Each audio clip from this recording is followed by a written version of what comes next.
Salut à tous, vous qui aimez vivre avec passion, absolument. Et puis j'espère que vous le faites tous les jours. Alors, bon là je vous fais une vidéo encore de l'intérieur de chez moi parce que j'habite dans un quartier où il y a des villas. Et j'ai l'impression que quand je fais la vidéo dehors, tout le monde enfin, j'ai l'impression que je peux être écoutée donc ça me plaît pas. En fait, je suis un peu timide. Moi, les vidéos, c'est une thérapie aussi. Puis je veux surtout partager avec vous, mais je voudrais absolument que vous me laissiez des commentaires, que vous me racontiez vos histoires. Alors là, je voudrais vous raconter quelque chose, parce que j'ai un blog, vous savez, qui s'appelle aussi, qui a le même titre que ma chaîne. Et j'écris pas trop en ce moment, c'est vrai que, bon, là, en fait, je préfère parler. Sur mon blog, il y a donc un domaine dans lequel je voulais toujours m'entretenir, c'est le domaine amoureux, le domaine des relations, le domaine familial aussi. Et là, je vais vous raconter une petite partie de mon histoire parce que j'ai été interloquée par une discussion par ma fille, parce qu'elle m'a dit ce matin, voilà, on parlait d'un ami commun et elle me disait, on en est venu à parler de la routine dans les couples. Elle est en couple depuis plus de 10 ans, tout se passe très bien, moi j'adore mon gendre, mais elle m'a avoué quand même ce matin, mais très clairement, d'habitude elle l'avait fait auparavant, mais ça n'avait jamais été aussi clair. Elle m'a dit, tu sais maman, mais tu as de la chance, toi tu vis toute seule, mais au moins tu connais pas la routine, parce que c'est bien, en fait, moi je t'envie, etc. Et en fait, ce qu'elle aimerait, c'est que beaucoup de ses copines aiment aussi, c'est vivre séparées et se partager les enfants, c'est-à-dire les avoir une semaine sur deux. Chose qui ne se faisait pas beaucoup, moi, à l'époque où j'ai divorcé.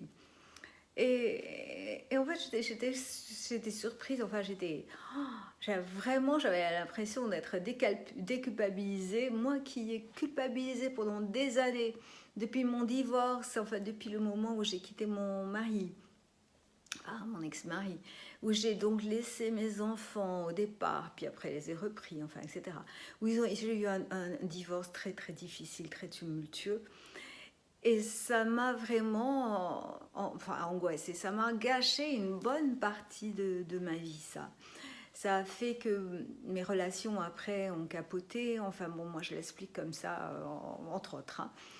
Et donc là, si j'avais su ça, mais j'aurais vraiment déculpabilisé, hein, parce que tu pars, tu laisses des enfants, et en fait, elle pense finalement que c'est bien ce que tu as fait et que tu as besoin de vivre ta vie de femme, ta vie en étant libre, sans supporter le mauvais caractère ou la mauvaise humeur simplement d'une autre personne, sans faire trop de concessions. Et j'étais vraiment... je me suis dit, bah, super, ma fille, ça y est, elle s'émancipe, elle voit sa mère un peu autrement. Alors que jusqu'à présent, j'avais toujours l'impression qu'elle me jugeait comme quelqu'un qui réussissait pas sa vie, qu'elle est toujours de relation en relation et qui n'était jamais très très stable. Donc là, ça m'a fait vraiment plaisir. Et chez vous, c'est comment? Et vous vivez comment? Vous pensez que c'est mieux de vivre seul ou de vivre en couple? Parce que moi, je sais pas finalement. C'est vrai que j'aime bien être amoureuse, mais vivre en couple, c'est difficile. Hein.